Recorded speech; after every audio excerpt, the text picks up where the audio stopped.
One, to check the zoning with council. That's been carried out, and we understand that the zoning, being a 2C zoning, allows for a home occupation use. So for a medical centre or a dental surgery, it does seem that those uses are permissible. The next is to decide exactly how big the development needs to be, whether that can be contained within the existing structure or whether there needs to be some significant change to either the existing fabric or its total demolition and reconstruction. And the scope of works that is attributed to each of those options is quite a bit varied. It may be as simple as putting a development application to council to change the use to permit a new occupation to take place on the site, which would involve minimal architectural or construction work, but it will require a legal process to go through. The more significant way of achieving the ended use is for complete demolition and reconstructing the building to be a building that is fit for purpose and specifically designed for the purpose intended.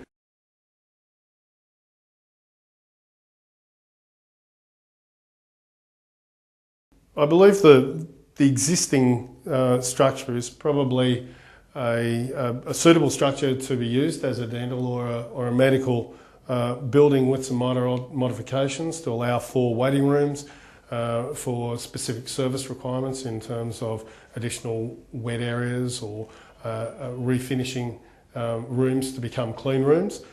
There will certainly need to be further investigation into the building as to its suitability, but there's plenty of site area for car parking. There's certainly good access to the site, so positioning of driveways and the like would be quite easily dealt with. Really, it comes down to whether the size of the building is going to be appropriate for the number of surgeons or the number of dental staff that they wish to provide on the site.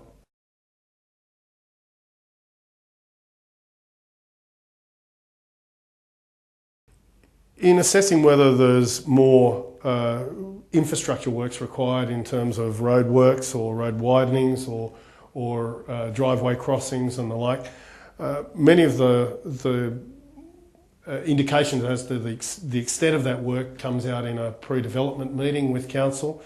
Certainly the process of taking this through into the next stage would be firstly to determine exactly what the scope of works is required, then to organise a meeting with planning staff at the local council to discuss the preliminary and concept design with planning officers. They'll then at that meeting indicate whether there are any specific infrastructure levies or requirements that you will need to take place in terms of road widenings or positions of roads, of driveways or crossings or footpaths and the like. You'd expect that with this locality that you would keep the building a fairly domestic scale, given that there's lots of other residential buildings around the area. There's certainly well-established trees on the site already, and it would be a wise thing to keep as many of those as possible. You'd want to locate any car parking entry or exits as far away from the major intersection as you possibly can.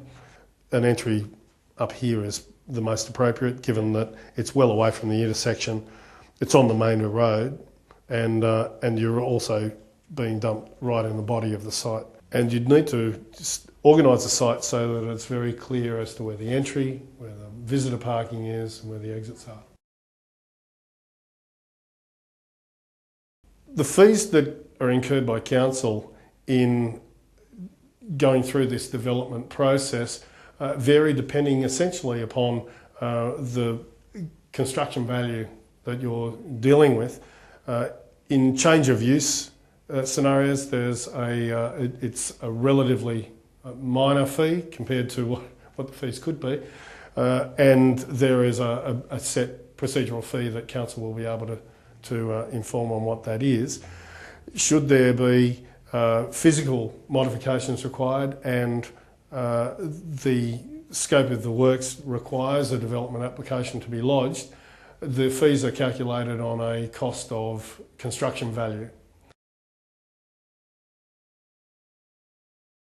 The architectural work that is associated is really as a rough guide on construction work, will range somewhere between 9 to 12% of the construction value. It can be higher, it can be lower, and it's really just a fee that's attributed to the amount of time spent on the project. If it's a quick exercise, the fee should relatively be less than if it's a more detailed and complex exercise. When we prepare a fee proposal, we look at not just a broad lump sum that will take the project from now until you turn the key over. You break it into around 5 or 6 different stages.